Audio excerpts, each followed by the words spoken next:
Hey friends, it's Jasmine, and I hope that you all are doing well. If you're new to my channel, welcome. I am a practicing witch and a high priestess of the Solar Court Coven.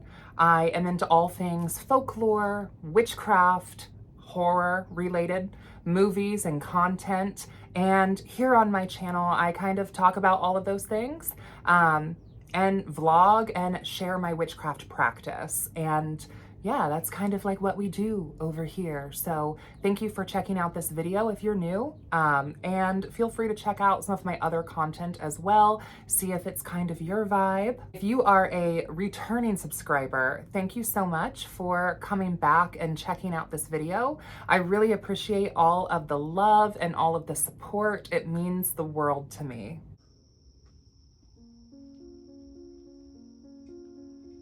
In today's video, I want to talk about something that is very exciting to me and maybe exciting to some of you as well.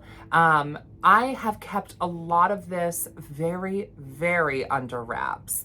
Very fourth power to keep silent, if you know what I mean. And this has been a project that's been a long time coming, really since Witches' Night, Halloween, or Samhain of 2022 is when this project was sort of birthed. And that is my first book. Now, I will be honest, never in a million years did I think that I would be writing a book. I love occult literature and I love reading witch books, but I just never really thought of myself as much of an author, you know? And the idea of actually writing a book sounded incredibly scary and daunting, and I just didn't really think it was my bag. I mean, I'm so used to this style of format where I'm able to make videos or do lives and talk to you guys about what I'm passionate about that way, or by, you know, the classes, whether it be online, on my Patreon, or in person at the store. You know, public speaking that's okay. I always get a little bit nervous still, but I'm more used to that. Writing a book felt really out of my scope. It's something that, like I mentioned, this is my first book, so I've never done anything like this, and I've definitely been learning a lot along the way. I also want to say that I'm publishing this book independently, so I don't have like an agent or a publisher or anything like that that is really helping me and guiding me. I did hire an editor with this book, and they have been such a big help, and I very much appreciate that, and I very much recommend that to anyone who is looking to independently publish, to definitely at least hire an editor, because it's always good to have sort of an extra pair of eyes on your work and to catch things that maybe that you miss. So my first book is going to be titled Ambrosia's Book of Witchflight, and that's the entirety of the book. Let me give you a little bit of a backstory here.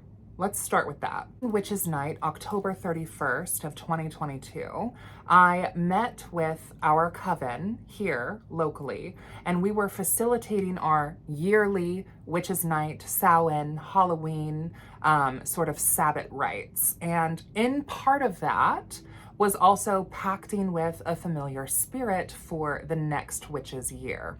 So what I mean by that is, as trad witches, or as witches, it's common for us to work with spirits and to pact with spirits. However, in this particular ritual, we were going to enter into a pact intentionally with a spirit specifically to help us with work for the coming year. So there are some things about the origin there in that little blurb that I can't quite go into specific details, because it does involve our coven and some things that are, you know, fourth power. So there are some things that I cannot share. And there's also some things that I'm going to leave it to where you need to read the book in order to get all of the information. But I wanted to make this video just to kind of like word vomit my thoughts about being a first time independently published author and sort of my experience with it. And also, this book is very different than a lot of the books that I've read and a lot of books that I've seen. Not to be like a pick-me, like, oh, she's built different. This book is different. kind of situation at all. But what I mean by that is like, okay, so in the craft, there are a ton of books online that pretty much regardless of like what path specifically you're interested in, you can find something typically. There's a ton of like sort of beginner intro books on neo-paganism. There's a ton of books on ceremonial magic, be it, you know, historical or modern. There's a ton of just general eclectic witch books out there. And I don't really intend, at this time at least, on writing a book like that. I love those books. I think those books have great value. I didn't feel called to that. So going back to the Witch's Night, I know I'm a little all over the place, you guys, I apologize. But going back to the Witch's Night, we were all going to pact with the spirit through the guidance of the witch's devil. Now, this is something that I had not done prior to, meaning my familiars and my spirit pacts that I have made have typically always happened organically.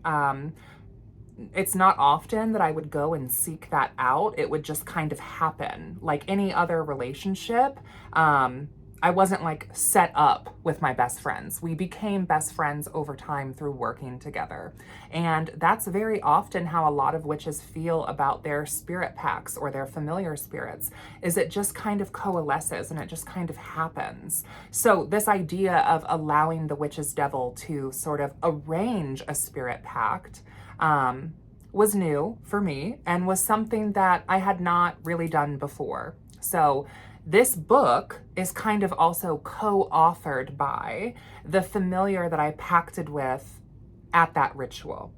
And the premise of this aspect of the ritual, which this is of course not the entirety of our Sabbat rite, but this is an aspect of it that is important to this video. So the idea is that from that third harvest Sabbat until the next third harvest Sabbat, from once we mark the end of one witch's year or one agricultural year and the beginning of the next agricultural year. That's one witch's year. So from Halloween to Halloween, if you know what I'm saying. So from that time period, we would be working with this familiar spirit that we have been assigned and pacted with by the devil's hand. And I wasn't really sure who was going to come through for me, what sort of spirit I would be working with. But one thing that we do in our coven is every witch's new year, every third harvest Sabbath, we always sort of set New Year's resolutions and new goals. These goals are specifically magical goals. So things like quitting smoking or losing weight or working out more aren't necessarily the types of goals that we would be setting at this Sabbath, unless we could tie that into magic, like maybe working out and losing weight as part of like a wellness journey to improve our mind, body, and spirit, or quitting smoking to alleviate issues with like addiction or also wellness, improving our health. So for us, the third harvest Sabbath is really about taking a look at ourselves, taking a look at our practice, and seeing what we need to let go of and not bring into the next witch's year, and what we want to improve. And my Samhain goals were things like working on my second language more, my literacy with my second language, not only with just speaking, but also reading and writing. A Sabbath goal I almost always have for the witch's new year is working more in my Book of Shadows and developing that book. I think I'll keep my third goal private just for me and for the coven that was there. Some things are going to be fourth power, like I've mentioned, and some things are going to be go read the book. So on that Sabbath night, I was arranged with Owl. That was all I was given. And we were instructed to basically fly to the Otherworld to meet our familiar spirits and to formalize the pact there and to seek their wisdom and their guidance there. So on that witch's night, I was pacted with Owl. All of the spirits that were on the altar for the devil to assign us with were basically wildlife icons. And these icons can represent deities, spirits, you name it. right? They have their own correspondence. And we can pact and work with that animal, maybe as a fetch spirit or as a familiar spirit in a general sense, or we could look to those animal correspondences to find guidance for us in the coming witch's year. And because I was pacted with owl, of course I was very excited. Now, also in this ritual, we kind of follow the 1 and 2 sort of rule. And the 1 and 2 rule is basically anytime we leave something up to the spirits or to the witch's devil or to the fates or the great goddess, we follow this rule of you get to draw once and you can skip the first draw that you get. If you don't resonate or connect with what you get first, you can ask for something else. You can ask for another. But the one that you get on the second time, you have to accept. Or you can choose not to accept, but you can't go back to what you got first. And for what you got second, if you don't accept it, then there is no third. There just simply isn't. You would just opt to not have a working partner for that year. And we use this 1 and 2 rule quite frequently in things of, matters that are out of our hands that we're looking for guidance from, and things like this ritual for pacting with familiar spirits. Not ask for a second one, is what I'm saying, because I was so excited to get the owl, because the owl is a spirit that I've definitely worked with in my practice many times before. The owl is a heavy correspondent of the goddess, the Ideva, Lilith, the screech owl, the banshee of the night queen. Like, owl is giving. Owl is also my grandfather's sort of animal. Not that he would describe it as a fetch or anything. And maybe some of you can relate to this, but people in my family have animals that they just enjoy, that they just like. And my grandfather collected a lot of owl stuff. You can't really see it in this video's frame, but up above on my bookshelf, I have a big metal worked owl. Maybe I'll include a picture of it here somewhere.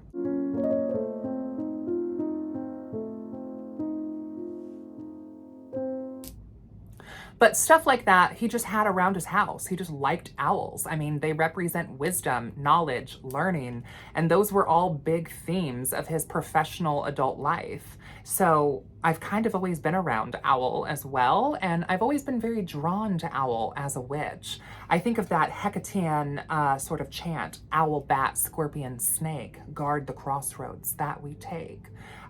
So of course, I was excited. I was delighted when I got the owl. I'm not gonna ask for a second one. I'm gonna take the owl. Also, I've mentioned this before in another video, I think on a live stream, my maybe demonic pact matching stream, where I talked about my work with Prince Stolas, and I thought of the great horned owl of that infernal prince of hell. And so I was just excited to get the owl, because I was like, fuck yeah, I love fucking owls. Fucking love owls. After that ritual, when I did my flight to the other world and I actually met my familiar spirit, which is a whole chapter in the book on of its own called Owl Woman, which that's its working title right now.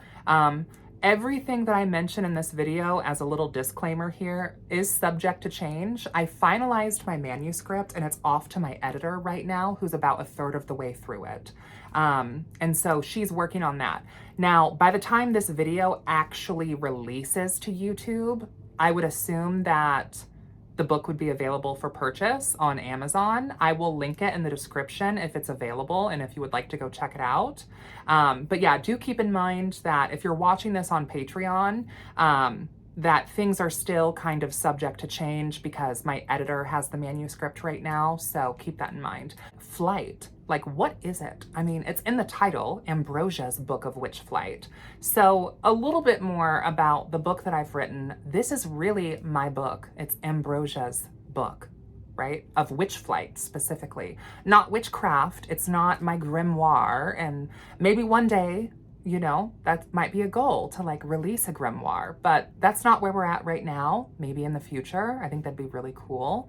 But I'm really happy with how this has sort of developed. So I mentioned earlier that there's a lot of really great sort of beginner guides and general guides to witchcraft or to neo-paganism. And there's even books out there that you can find on astral projection. And astral projection, spirit flight, witch flight, these are all terms that some people kind of use interchangeably.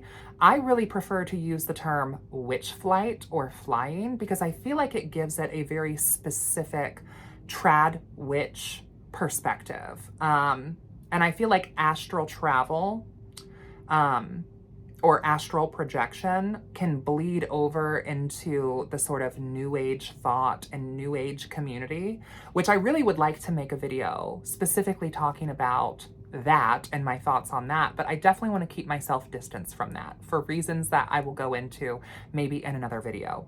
But the book is titled Ambrosia's Book of Witchflight because this is basically my personal gnosis, or my UPG, my unverified personal gnosis, about my experiences flying out to the other world. And flying is essentially the art and the way of pulling your spirit from your body and traversing the other worlds in, the astral realms in, spirit flight, spirit journeying. This is not a new thing, and this is definitely not something that like is original to my practice. I mean, you find this in a lot of practices, this kind of concept.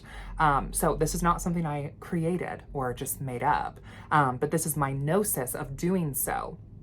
And I was very spirit-led by my familiar spirit, the owl woman, to channel this gnosis from her and journal my own experiences of traveling the other world and compiling it into a book, specifically not quite teaching you how to fly. I mean, I do have some techniques and some recipes in the book that might aid you in that, but the book is not aimed at being an educational book about witch flight, and it's by no means aimed to be a historical account of witch flight.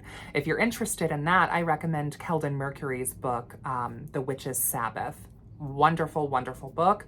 And if you're interested in maybe some techniques to help you in your flying, I recommend Kobe Michael's The Poison Path.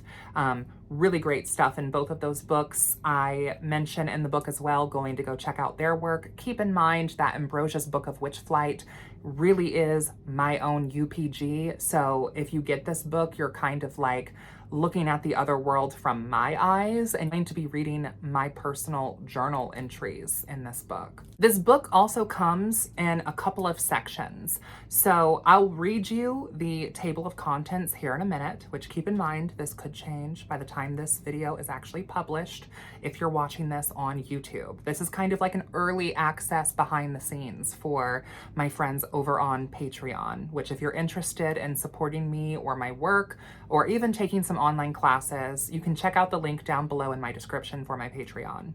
So the first chapter of the book is essentially like an introduction to myself and to this work and to how we got here and to what Witchflight is.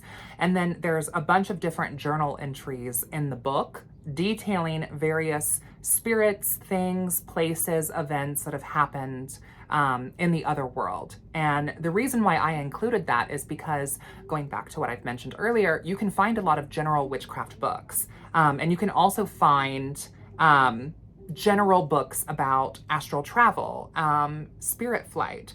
But what happens once we get there? That's what I don't see published by a lot of authors. And I'm not saying that as like a pat on the back to myself. I mean, I'm hardly an author, okay? Like I'm still actively getting my formal manuscript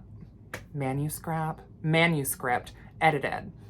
But what I'm saying is I would like to see from more witches their own published work of their gnosis. We have a ton of general witchcraft books, and I think that's great.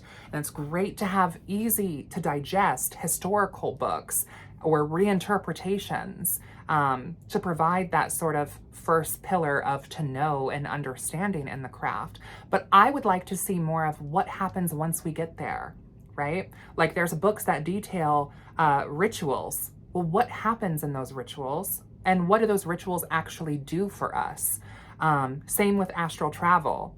You can find, like I've mentioned, go on Amazon, type in astral travel book. I guarantee you, you'll pop up with at least 4 or 5 recommendations. Very cheap, very short books, maybe under 200 pages, very accessible. That's wonderful.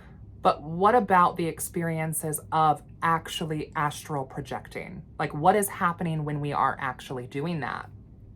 And so that was really my goal, was to kind of encapsulate my experience and my own gnosis in a way that people could read it and then verify that gnosis from their own gnosis, or also maybe build gnosis from the gnosis, because that's really how witchcraft traditions grow. And I feel that's really how the craft in general evolves through the trials of time, is through witches pouring in to the craft, and sort of serving as a lamparios for other witches to also light their torches and light their lanterns and find their own way through looking at another witch's way. And I don't think that you should take anything literally from a book as any sort of gospel. So that's definitely not what I'm saying here either. I'm not saying this is the other world. I'm saying this is Ambrosia's perspective of the other world, and this is Ambrosia's experiences in the other world. And maybe we will have similar experiences. I know that there's many witches that I've talked to that have experienced the hollowed woods, or there's many witches who are interested in exploring the towers or the kingdoms. Whether or not they've been there or gone there is another story, but that is something that I find a lot in especially amongst traditional witchcraft practices.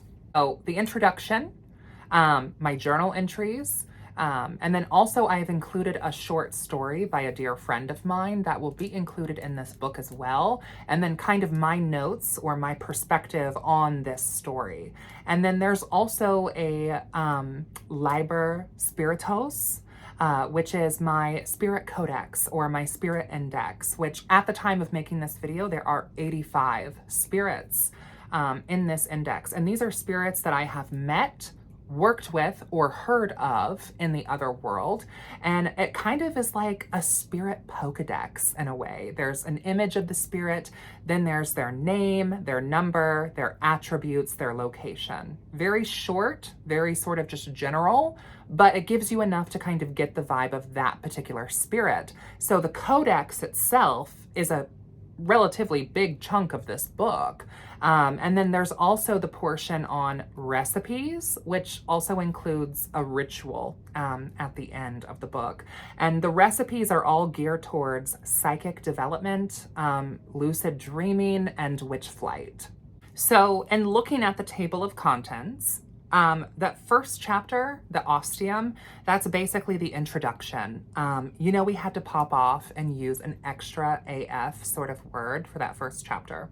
The second chapter is called The Witch Fetch, which is about the witch's fetch, but specifically my fetch and my experience with shape-shifting and witchflight.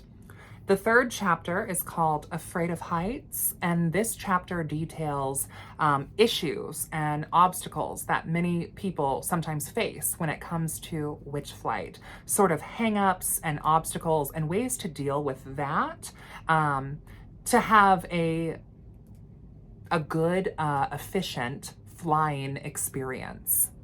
The fourth chapter is called Mirror Jumping, which highlights one of my personal favorite ways to fly as a witch. The fifth chapter is called The Witch's Tree, which talks about the Axis Mundi, both in the Otherworld, which is a popular location for witchflight to kind of start exploring the Otherworld, this big sort of spiritual world tree, but it also highlights physical witches' trees. And I talk about those trees from my own local area and my experience practically of working with the tree, not just talking about it in a flowery way, but really working with that witch's tree in my area and what that means and what that looks like. The next chapter is the Hollowed Woods, which is a location in the Otherworld that so many witches have experienced and have sort of traveled to. And so I highlight my own experiences there, as well as kind of detail roughly what that is. Next two chapters, Eyes on the Devil and Saved by Blood, are both journal entries of my work with the devil in the Otherworld. Sort of introducing the witch's devil, working with the witch's devil, and really having a practical sort of experience with the devil in the other world. The next chapter is all on tree wards, which are another technique for flying. But tree wards can also serve as a sort of magical guiding language to aid witches in locating a Sabbath or the Sabbath, both in the other world and in the physical. These are tools that our coven has used to help people get to our ritual sites.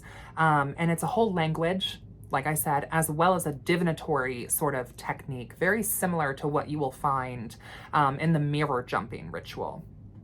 Tree wards, there's also some personal sort of gnosis in there as well in regards to my work with the Witch Council. The next chapter is called Wise Whispers in the Wood, and this also kind of touches on that Witch Council as well, along with finding ritual sites anointed by the spirits that guide you.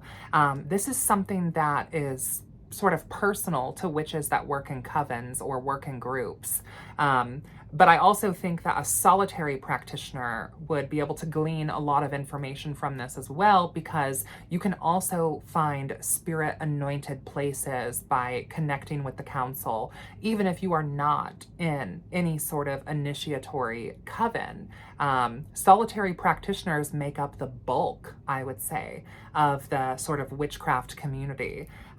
So I would say if you're a solitary practitioner, you can get a lot out of that chapter as well, sort of talking about the Witch Council, how to work with them, and how they present to witches. Owl Woman, of course, is its own chapter. The Witch Council, its own chapter. I'm really excited to hear what you guys think of those. Next, we have the Four Kingdoms, which this is sort of exploring the watchtowers in the other world. And the Four Kingdoms all have their own chapter and all sort of have their own journaled flight experience. So we're looking at Mitni and Asalia, we're looking at Dokar, and we're looking at Grydel. These are the watchtowers that lead to the Four Kingdoms that rule over the directions from the Hollowed Woods, north, south, east, and west. Also have the 6 virtues. So this is kind of the otherworldly sort of perspective of primordial energy. So many Western occultists and witches are familiar with the basic elements of earth, air, fire, and water. But the virtues represent more primordial aspects of cosmic energy. So these would be things like life and death, chaos and order, light and darkness. These energies can these energies can influence our elements of earth, air, fire, water. For example, the way that life expresses itself through the element of fire versus earth can be very, very different things. The way that chaos embodies itself through water and through air are very, very different things. Light and order are not necessarily always combined, and darkness and chaos are also not combined. These are completely separate virtues that can be explored as ways of harnessing energy as witches. And so I talk about that in the 6 virtues chapter. And then I also have a chapter on the witches' Sabbath, which is Witches. Witches' Sabbath is a place in the other world. Specifically a ceremony of working with the witch's devil. And there are rites and initiations that happen there. The Witch Council will pull you in and will guide you to the witch's Sabbath, should you be invited. Then there are also physical versions and physical rites of the witch's Sabbath, which covens or a solitary practitioner could uphold themselves and invite the spirits from the other world to ours to host the Sabbath. But there's a key point here that Sabbat and Sabbath are very different. A Sabbat is an astrological solar holiday. So things like equinoxes and solstices, even the cross-quarter holidays that you will find on the Wheel of the Year. Those are Sabbats. A Sabbath specifically involves the devil. There's no removing the devil from the Sabbath. And the rites and the rituals that happen at a Sabbath are unique to the Sabbath rites. Now, you could definitely pull some influence from that and bring it into a Sabbat.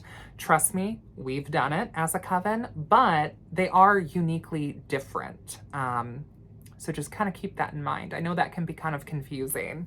I have my Spirit Codex and my Book of Recipes, which are both added into this book. Now, I do want to say that I have been kind of entertaining the idea after talking with my editor and also my familiar spirit who co-authored this book. I've been talking about the idea of sort of making a specific book in regards to the codex. So we have 85 spirits.